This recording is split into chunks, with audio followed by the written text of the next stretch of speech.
India ఆర్థిక వ్యవస్థ బలపడడం అది నచ్చని చైనా ఇండియాతో ఎప్పటినుంచో పోటీ పడుతుంది. కానీ ఇండియాతో ముఖాముఖి పోటీ పడాలంటే చాలా ఆలోచిస్తుంది.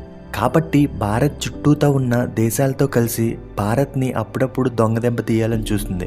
దాంతో 2023లో జరిగిన ఎలక్షన్స్కి మొహమ్మద్ ముయిజుకి చైనా నుండి అధిక మొత్తంలో ఫండింగ్ వచ్చినట్టు ఇంటెలిజెన్స్ వర్గాలు చెప్తున్నాయి. అయితే దీనివల్ల చైనాకు వచ్చిన ప్రయోజనం, ఇండియాకు వచ్చిన నష్టం ఏంటంటే మాల్దీవ్స్ అనేవి హిందూ మహాసముద్రంలో 1200 పగడపు దీవులుగా చైనా, జపాన్, ఇండియా వంటి దేశాలకి సరిగ్గా క్రూడ్ ఆయిల్, గూడ్స్ సప్లై చేసే లైన్స్ని ఆనుకుని పక్కనే ఉన్నాయి. దానివల్ల ఈ మాల్దీవ్స్ ప్రాముఖ్యత గణనీయంగా పెరిగింది.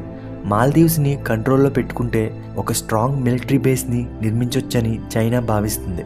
దానివల్ల మన ఇండియాపై నిరంతరం నిఘా పెట్టొచ్చు. కేవలం దానికోసమే ముయిజు ప్రభుత్వానికి చైనా ఫండింగ్ ఇచ్చింది. మహమ్మద్ ముయిజు రావడమే మాల్దీవ్స్ పార్లమెంట్లో ఇండియా ఆర్మీని వెనక్కి పంపిస్తానని, మన దేశ రక్షణ మనమే చూసుకోవచ్చని ప్రతిజ్ఞ చేశాడు.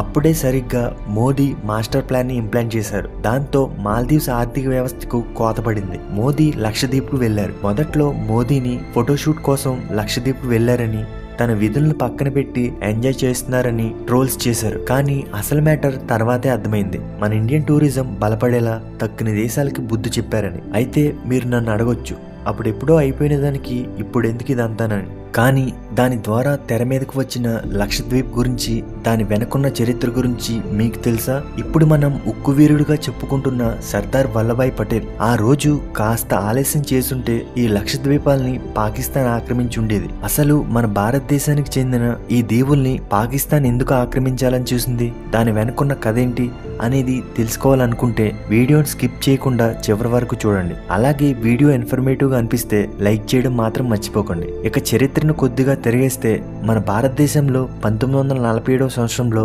బ్రిటిష్ వారి నుండి స్వతంత్రం ఇవ్వబడింది. ఇది భారతీయులందరిలోనూ ఒక ముఖ్యమైన సందర్భం. అయినప్పటికీ ఒక కఠినమైన సవాలు వారి ముందుంది. స్వతంత్రానికి ముందు మన భారతదేశం కొన్ని ఉపఖండాలుగా, వందలాది రాచరికపు రాష్ట్రాలుగా విభజించబడింది. మన దేశం మొత్తం 527 రాష్ట్రాలుగా ఉండేది. వాటిని వివిధ కులాలు, మతాలకు చెందిన రాజులు పరిపాలించేవారు. 1947వ సంవత్సరంలో సర్దార్ వారందరినీ యూనియన్ ఆఫ్ భారత్లో చేరమని కోరారు. కానీ ఆ రాజులందరూ ఆ అభ్యర్థనని తిరస్కరించారు. పటేల్ రాజకీయ పరిపక్వత, అతని నేర్పరితనంతో యునైటెడ్ ఇండియా అనే కళని విజయవంతం చేశాడు. అయితే జమ్మూ అండ్ కాశ్మీర్, హైదరాబాద్ వంటి రాష్ట్రాలు మొదట్లో నిరాకరించిన సర్దార్ ప్రయత్నాల ముందు అవన్నీ తెగదుడిపే. భారతదేశం యొక్క అభివృద్ధి లక్ష్యాలను నెరవేర్చడానికి ఒక సిస్టమాటిక్ ఫ్రేమ్వర్క్ అవసరమని కన్విన్స్ చేశాడు. ఇతడు ఆల్ ఇండియా బ్యూరోక్రటిక్ సేవని సృష్టించిన ఘనతను కూడా పొందాడు.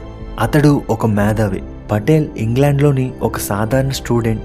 36 నెలలు చదవవలసిన లా కోర్స్ని పటేల్ కేవలం 30 రోజుల్లో పూర్తి చేశాడు. అంటే ఇతడు ఎంత ప్రతిభావంతుడో ఆలోచించండి. భారతదేశానికి మొదటి హోంశాఖ మంత్రిగా పనిచేస్తున్నప్పుడు స్వతంత్రం వచ్చిన ఈ లక్షద్వీపాలు మాత్రం బ్రిటిష్ వాళ్ళ ఆధీనంలో ఉండేవి. ఈ దీవుల్లో ఉండే ప్రజలు ఎప్పుడో 9th సెంచరీలో ఇండో ఆఫ్రికా నుండి వలస వెళ్లినవారు. అప్పటికి ఇందులో ఎక్కువ శాతం ముస్లిం మతం వారు ఉండడంతో పాకిస్తాన్ ఈ దీవులపై దండయాత్ర సాగించింది. అది తెలుసుకున్న ఇండియా అప్పటి హోమ్ మినిస్టర్ సర్దార్ వల్లభాయ్ పటేల్ ఇది జరిగిన ఒక్కరోజు ముందు రాజేంద్ర అనే మిలిటరీ కమాండర్తో భారీ బలగాల్ని లక్షద్వీప్కు పంపాడు. పాకిస్తాన్ ఆర్మీ ఈ లక్షద్వీప్కి వెళ్లేసరికి అప్పటికే మన జాతీయ జెండా ఎగరడంతో పాక్ ఆర్మీ వెనుతిరిగారు.